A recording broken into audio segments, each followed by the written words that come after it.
We shall assemble on the mountain. We shall assemble at the throne with humble hearts into his presence. We bring an offering of song, glory and honor and dominion unto the Lamb, unto the King. Oh, hallelujah, hallelujah.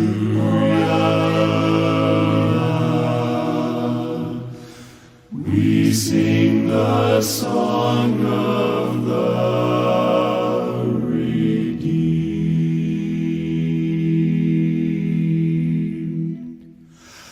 We shall assemble on the mountain. Hi, welcome to Verse of the Day. I got two little helpers with me this morning. I got Eleanor and Lyndon, and my name's Brandon Hathaway. Preach at the West Side Church of Christ in Owensboro, Kentucky, and I thank you for joining me. I apologize to those that watched this on Facebook. The last 2 days, it looks like I was streaming on the wrong page. Didn't realize it until yesterday, and so those who some may have not seen the last two videos yesterday and the day before. But today we're in Leviticus chapter 21 and looking at verses 2 and 3. And Eleanor 2 and 3, and Eleanor's going to try to help me read this. And so let's go ahead and get started into it.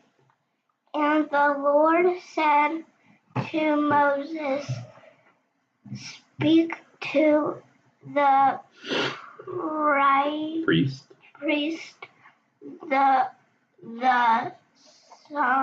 sons of Aaron, and say to them, no one shall make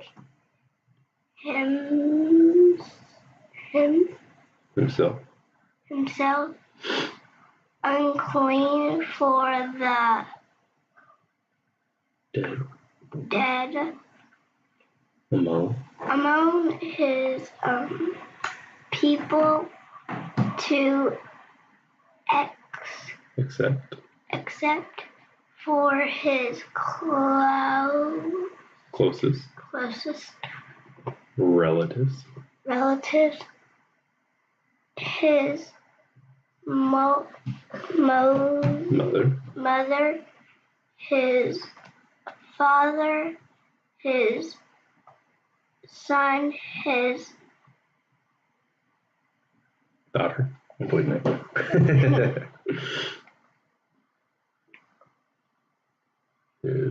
his brother, or his virgin sister, who is near to him, because she has had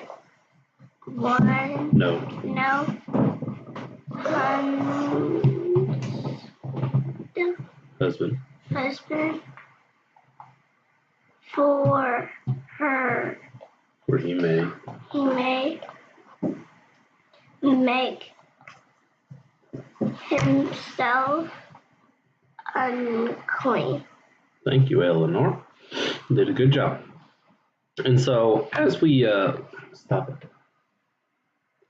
look at these three verses, as you enter into this chapter, we are talking, again, the Lord is speaking to Moses, but to speak to the priest, Aaron and his sons, and how they are to keep holy. And if you go back into the wall, go back to some of the things we've talked about in the past, then read on is that they were not allowed to touch a dead body, and if they did, that they would be unclean for 7 days. And so they would be unclean just by touching the dead body. And then they would have to stay out of, making the sacrifices and doing their priestly duties as they are commanded so to do. And so here the Lord is instructing Aaron and the priest, his sons, not to make themselves unclean for the dead among his people, except for the closest relatives, so except for mom, dad, brother, and sister. And so you have to, and your children. And so they were to remain clean throughout this. Now, as you continue to read throughout this chapter, it also goes through other things that they would do in shaving their head or their beard or other things, and that they were to keep themselves clean because they still had priestly duties that they were commanded to do so. And if they made themselves unclean, then they wouldn't be able to do it. And if they couldn't do it, then who would be doing it? And so it's just a reminder to remain holy, that God does expect us to put him first and above all. And he did point out, as you look at these verses again, he understands there's exceptions in which when you have to take matters into your hand of stepping up, that you can't just ignore this situation because it is your relatives, it's those who are closest to you. And so there's times in which it would take place. And again, this is not an uncleanness of sin, but an uncleanness of the flesh, that you touch the dead body. And so therefore they had to have their time period of cleansing themselves, but they did have to make sure they kept them holy as God is holy. I want to thank you for joining me. I thank Eleanor for reading for me, and Lennon over there just playing around. So anything you want to say? Bye. The Lord is willing. Talk